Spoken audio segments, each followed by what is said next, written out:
Did you know that this war right now is more about religion than anything else?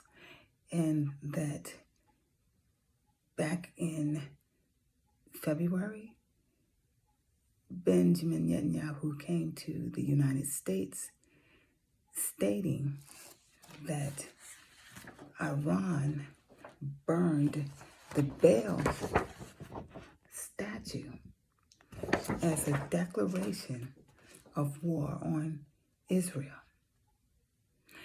And so he stated that Iran burned the statue of Baal as a deliberate act to declare war on Israel, vowing, "We are watching what is happening." This provocative move escalates Middle East tensions, with the ancient deity's destruction seen as a symbolic attack amid ongoing nuclear standoffs and proxy conflicts. And so this is the Baal god. And next to it you see the obelisk that is similar to what is in Washington, D.C. And so why would he care so much about the Baal god? And this is the Iranians burning the Baal statue. So Benjamin Netanyahu worships the Baal god. Baal can be seen as Lord. It's an ancient deity. It's a title of an ancient and various deities in the Near East, most notably the Canaanite god of fertility and rain. Baal god worship in many ancient Middle Eastern communities, especially among the Canaanites, who apparently considered him a fertility deity and one of the most important gods in Pantheon. And as such, Baal designated the universal god of fertility, and in that capacity his title was Prince Lord of the Earth. Okay, so fertility. So what does this have to do with everything? Read one more. The hexagram, they also burned the six-pointed star flag, the hexagram star of David. And it says, like the pentagram, it was used as practices of the occult and ceremonial magic, and is attributed to the 7 old planets outlined in astrology. The six-pointed star is commonly used both as a talisman and for conjuring spirits and spiritual forces in diverse forms of occult magic. And so they also were talking about the Epstein files in, when they burned this statue, Baal, because Epstein himself wanted to populate everyone with his seed, because he felt he was into eugenics. And he, along with a lot of the scientists that we know about who are in the Epstein files themselves, they were into eugenic, and they wanted to get rid of certain people who they thought were inferior, and to populate more with the people that they wanted to expand.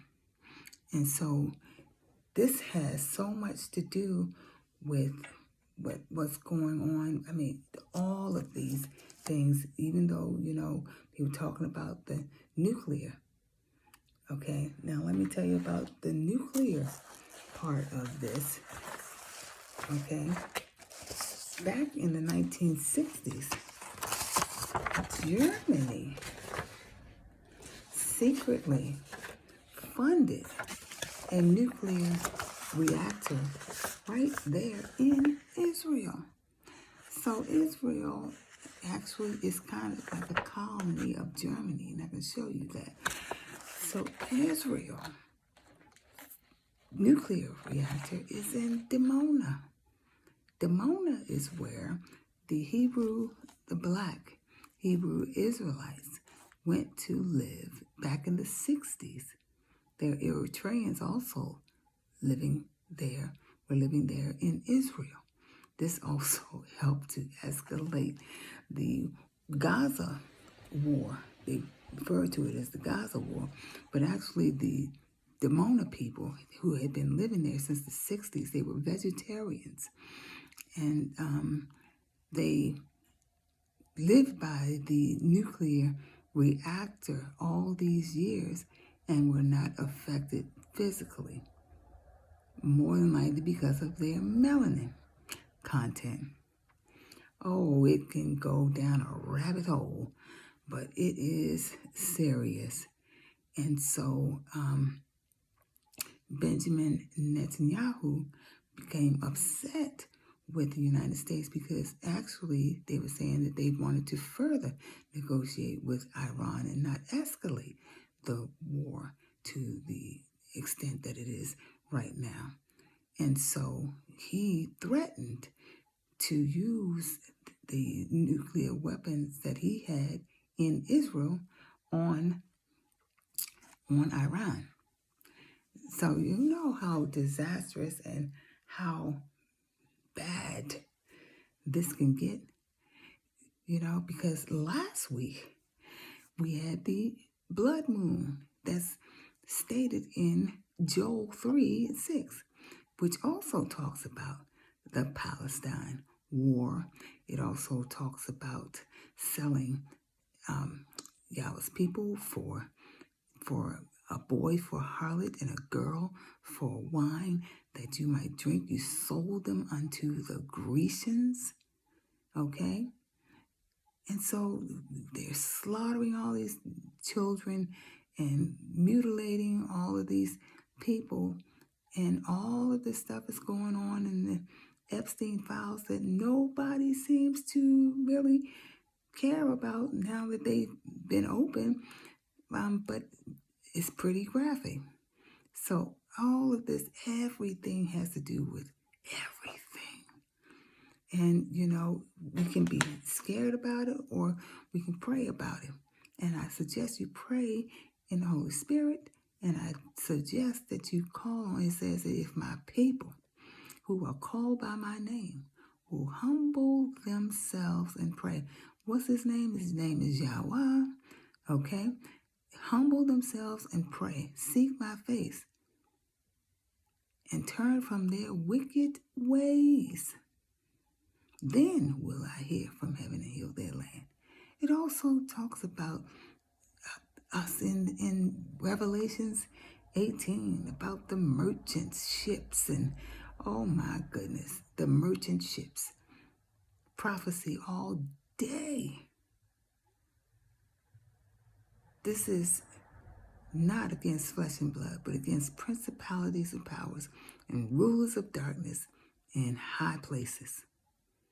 And I did not get this information from it. There's no need in coming after me.